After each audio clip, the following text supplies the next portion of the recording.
Welcome. Thank you for joining us today. My name is Lida Arevalo Flechas. I am a nurse and a research fellow with the John A. Hartford Foundation. I am here today to share with you what I have learned from you, from many of the caregivers. I have a particular interest in the Latino Hispanic caregivers and in how we, as different ethnic and cultural people, respond to the experience of caregiving. My interest in caregiving, and especially in the Latino group, comes obviously from my own ethnic and cultural background. I was born in Colombia, and I grew up seeing my family taking care of my grandparents. The other part of it is that I will be an older Latino a few years from now. In the year 2003, we were already 2 million people, older Latinos. In the year 2050, we will be more than 15 million. We are the largest ethnic minority in this country and the fastest growing also. Another area that brought me into the investigation of language and culture around caregiving was the work that I have been conducting for the past 5 years. I have had the privilege of working with caregivers of Alzheimer's patients, all of them family caregivers.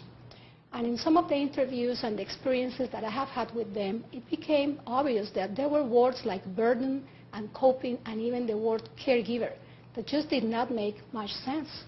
In many occasions, people told me, what is a caregiver? I am not a caregiver. I am the spouse, I am the son, I am the daughter, but I don't see myself as a caregiver, let alone areas like burden and coping. So I set out to explore, to inquire more about the Latino caregiving experience. What is it really like, and do we all care in the same way? Do we provide care in the same way across cultures? In order to do that, I had to give rigor to what I was trying to do. I conducted an ethnographic study between 2007 and 2008.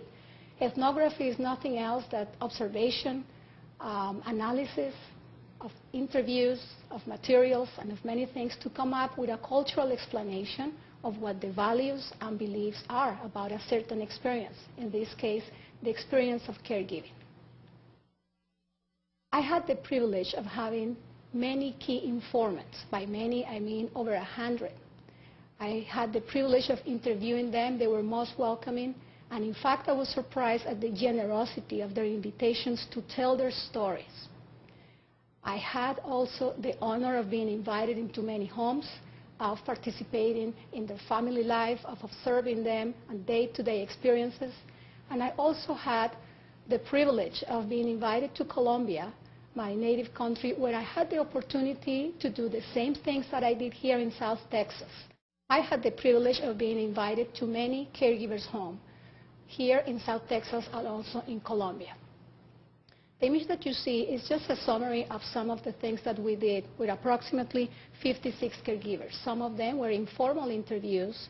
Many of them were more formal and structured, and I spent countless hours of doing something that we call in the research world participant observation.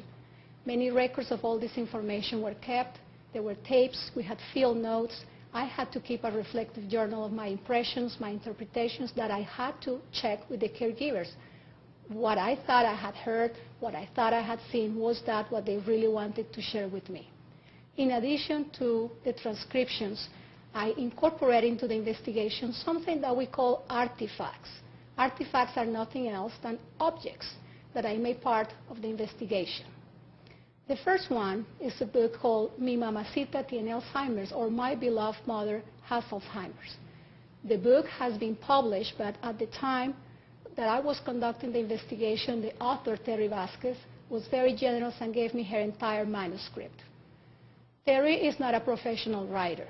Terry is a caregiver who happens to be a nurse and who decided that she had to tell her story, her journey of caregiving as a daughter, as a long-distance caregiver, as somebody that was also in the healthcare professions field, and the things that she had to go through. There is a lot of humor. There is a lot of sadness, but it's a very candid picture. This book was included in the investigation. I looked at newspapers, at magazines, not professional magazines, but at how people talk about the caregivers and how caregivers talked about themselves.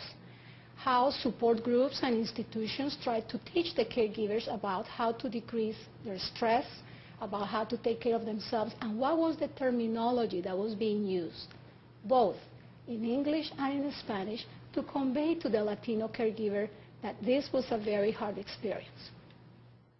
Many brochures were included, teaching materials. Many of these materials that came from Colombia, there is a reason, not just because I am from Colombia. Perhaps you don't know that there is a great deal of premature Alzheimer's in Colombia. There is a very specific mutation in a gene, and it is the only place in the world where you can study this. So I was very fortunate in having access to all this population and the caregivers. The hard part was writing the ethnographic report. The easy part was doing the interviews and collecting the materials. I had a great deal of help from anthropologists, from sociologists, from psychologists, and many people at the university that had to assist me in looking at all this data that was so rich and that to organize it mentally. I wanted to look at how the caregivers were perceiving their experience and what were the cultural values or some of the cultural explanations to see why certain behaviors or certain themes that emerged throughout the interviews. There were major things in the analysis, all under the big umbrella of change. Caregiving brings into our lives a tremendous amount of change. But there were three major things. The first one was that caregiving has consequences, most of them negative. We talked about in terms of negative consequences of caregiving. But there were two major categories that came not exactly as a surprise because of my own ethnic background, but I was finally able to put a label to many things that I had heard from the caregivers. The first one, that caregiving fulfills a duty, and that is perhaps of paramount importance and number one in the Latino caregiving experience. The second one is that there are many positive aspects, and one of them is that it must be a satisfying experience for the Latino caregiver. It's not just a duty. Duty is very important, it must be satisfying, and there will be negative consequences of caregiving. The first one, you all know it too well. It's incredibly challenging in terms of physical activity. I will read to you a quote from one of the caregivers that I interviewed that gives you an example, and you will feel identifying with this, and it is okay to identify with these situations because you are not alone as caregivers. My father gets up at night to search drawers. We do not know what he's looking for, and he cannot tell us either. Because he does not find what he's looking for, he makes noise, does not let anybody sleep. Sometimes my mother lies down with him and he comes down, but later he gets up again. In the morning, we are all sleepy, tired, and in a bad mood. Caregiving is also emotionally draining. Why is it so emotionally draining? Because there is a great deal of isolation, there is the loss of companionship in many cases, and because the caregiver is always thinking about the care receiver. A lot of relinquishing of social activities and company goes on hand in hand with caregiving. The quote that I'll be reading to you comes from a son who will take care of his father on weekends. And it really gives you an example of that loss of companionship that so many caregivers experience. I simply ask him vague things, and I know I get the same kinds of answers. And what I do is like conversing with a child, something like that. Nothing transcendental, nothing that touches the aspects of communication that one will want. Exchange of ideas, to dialogue, to express concepts, to unify opinions, to have a sense of communication. Then it is undoubtedly very sad. At least yesterday, that is what I lived. Like an hour and a half with him, and in reality, all we did was to accompany each other in a space. We shared the same space, the same place. However, there was no dialogue and there was no conversation. It's sad. Caregiving is also financially detrimental. Many caregivers must reduce the number of work hours. Many of them give up work altogether. And a thing that emerged that I had no idea how it operated was that in many occasions the person that steps up and assumes the role of caregiver ends up being, in a sense, hired by other family members who will financially retribute and support this person. Because after all, we take care of family. So it is our duty to step up to the plate and assume the caregiver role. But the rest of the family members will see that this financial detriment needs to be taken care of. Most people will think that is an ideal arrangement. But what I found is that those caregivers that are being financially supported, or that there is some sort of hiring arrangement, are at a great disadvantage. The quote that I'll be reading to you comes from a daughter who was taking care of her father with Alzheimer's and also taking care of her elderly mother. They had the means to bring some hired help once in a while to the house. I felt terrible to say anything. For no reason in the world did I want my mother to think that I was tired of them. My hands hurt, my neck, my back. It was the employee who told my mother that my hands hurt and that I looked tired. My mother asked one day if it would be a good idea to hire more help because the employee had told her that I was not doing well. It was a great relief that this came from her and not from me. I did not want to complain. This theme came across just about every single one of the caregivers who were being supported financially by the rest of the family so that they could assume the caregiver role. Departing from some of the negative consequences that caregiving may have, let's talk a little bit about fulfilling a duty. Caregiving fulfills a duty, especially among the Hispanic caregivers. Duty to whom? Duty to family. It is ingrained in the cultural values. You show a great deal of respect to your caregiving. And just like with the financial matters, there was a certain differences with other types of caregivers. I also saw that there was a great deal of conflict in the distribution of responsibilities among the siblings, especially when they were taking care of parents. Terry Vasquez speaks very well to all these dynamics and how she chose to address the situations, especially in terms of who is financially responsible. I cannot contribute money, but I can contribute time. And again, this is a marvelous book in that she is so open and talks about these things. This is a wife. As a wife, as a Catholic, it is my duty. Besides that, what will I be teaching my children if I did not do it? She says, if I don't teach my children, if I don't role model, what are my children going to think of me? So regardless of the emotional, physical, or financial price of the caregiving duties, she's going to do it because she is the wife.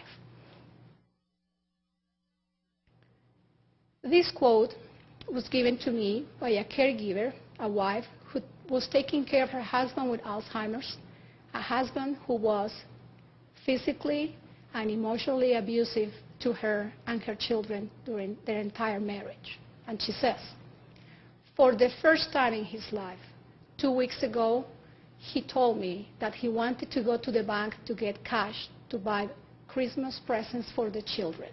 The children are now grown.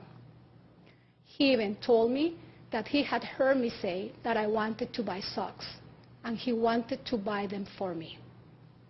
He never had done something like that. I did not know what to think about being his Alzheimer's, what finally made him think about us. Regardless of the degree of abuse that this family had experienced, they were all there. This mother had 3 grown children living in the same house to make sure that all the needs of this relative with Alzheimer's were being met. An aspect of duty to family and respect permeates that decision that is so hard for us Hispanics to make, and is to take somebody to be admitted to a nursing home or an institution. The cultural values that we grow up with really stop us and make that decision very difficult. And in fact, many of us, like this caregiver that I'm going to read a quote from, and I had to edit a little bit because it came across as a very judgmental quote. It has never crossed my mind to leave my father in a nursing home. I think that those who leave their loved ones there have no one taught them what a family was. I will die of sadness knowing that my father was in a place like that. Again, I edited this quote a little bit because it came across almost in a belittling way towards other cultures. But I needed to get at the roots of how the Latino culture was experiencing the caregiving setting. Caregiving is a learned behavior. I think that my mother must have written the book on being a nurturer. She took care of my stepfather with emphysema and high blood pressure and all the other problems he had, plus being the #1 grouch. And she did that without knowing how to drive a car, waiting until he felt like he was going to have a good day to drive her to the store to get her groceries. She never complained, and I do not measure up to her. This quote comes from a caregiver, from a spouse who's taking care of her mother-in-law with Alzheimer's, her very sick husband, and who in addition babysits on a daily basis 3 very young grandchildren. And yet she feels she's not measuring up to her mother and how she grew up, seeing her mother being such a tremendous caregiver. Another caregiver stated, "No one taught us what caregiving was. No one told us how to do it. We lived it. Every day, that is why it is part of who we are." Let's move a little bit more towards the satisfying aspects of caregiving. I was intrigued that people will find this satisfying because it's so hard. Being a caregiver is very hard. It's taxing. It's difficult. It taxes you in every possible way, physically, emotionally, financially. Your job suffers. Your relationship suffers. So I kept wondering, how can this be satisfying? But that's what you, Hispanic caregivers, taught me. You see me crying because this is very, very hard. But I assure you that nothing before in my life had given me so much satisfaction. With time, I will be able to look back and feel at peace with myself that I could spend all this time with Daddy, and I was able to give him much love, all my love. I give thanks to God for giving me the opportunity to take care of Daddy.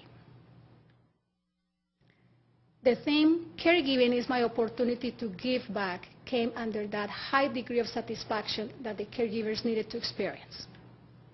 I have a duty as a son, and that was what I had to tell my sisters, that we all had the same responsibility to take care of her. He's talking about his mother. And that, thank God, we could give back in part everything that she had done for us. Then I told them, now that God gave us the opportunity to give back some of what they did for us, we can't lose that opportunity. Caregiving was defined by many of the caregivers as knowing that they were doing their very best to take care of their loved one. To be able to care for my brother and my mother at the same time has not been easy because I have had to answer for them financially.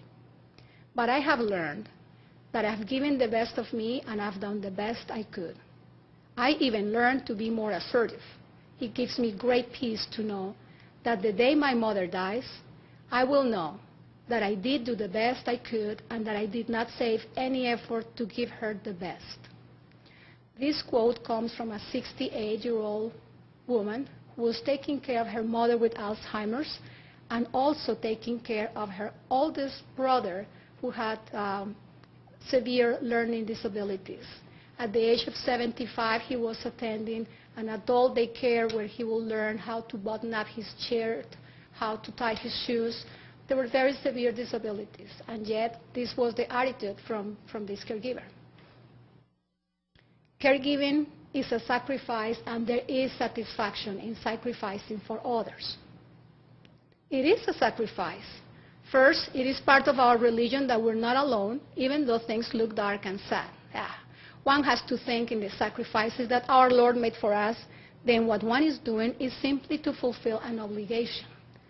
Some caregivers tied this theme of sacrifice to religious reasons. Some of them did not. It was not a matter of spirituality or religion, but rather satisfaction from knowing that they had been able to sacrifice certain things or time or effort or personal gain for their loved one. After I had identified all these themes, and it became apparent that we had been missing the boat for many years, trying to focus only on the negative aspects of caregiving and forgetting that there could be something positive, I started comparing the language that had been used by the monolingual speakers. Some of them spoke only English in South Texas, and in Colombia, most of them spoke only Spanish. So I compared them both monolinguals in English and Spanish, with all the bilingual caregivers that I had the opportunity and privilege to work with in the past few years. When I told them, so how taxing is this? Tell me, how hard is this? How is this experience of caregiving? They replied, it's been unbearable and overwhelming. It's very frustrating. It can be depressing. Sometimes you do feel powerless. You feel like holding back. This is difficult and hard. It's very challenging. But this is a load that you carry with love. It's a very heavy cross. And sometimes it's something that you wish you didn't have to do.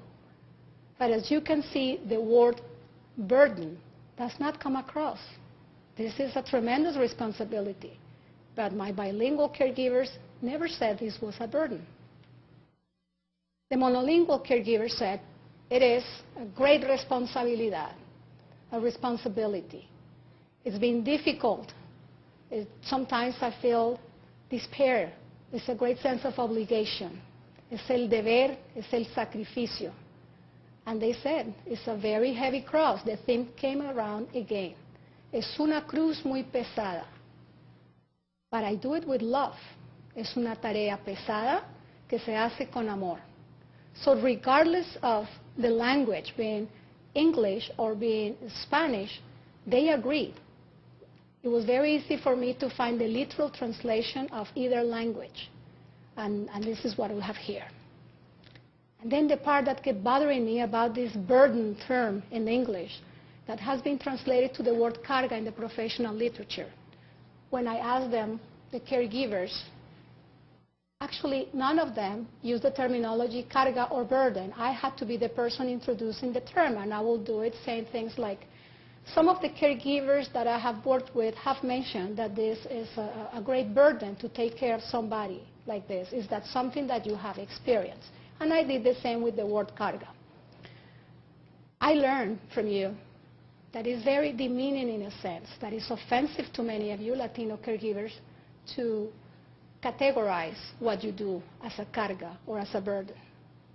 Carga is something that is very heavy. It's a heavy object. Es un bulto, es un peso. It's a sack. It's something that you put in the back of the truck. It's something that you ship. Es lo que se lleva a cuestas, as an animal. It's a permanent bother. It's something difficult and enslaving. But caring for your loved ones is not a carga. So in a nutshell, I have learned from you, the Latino caregivers, that caregiving is a heavy job done with love. And it is my job to continue to educate people about how we perceive caregiving. It is my job as a researcher to continue to bring about the thing that we need to focus more on interventions to support you, the caregivers, but are interventions that are going to lead to your increased sense of fulfilling a duty and an increased sense of satisfaction. It's been a pleasure being with you today, and I want to thank you for joining us.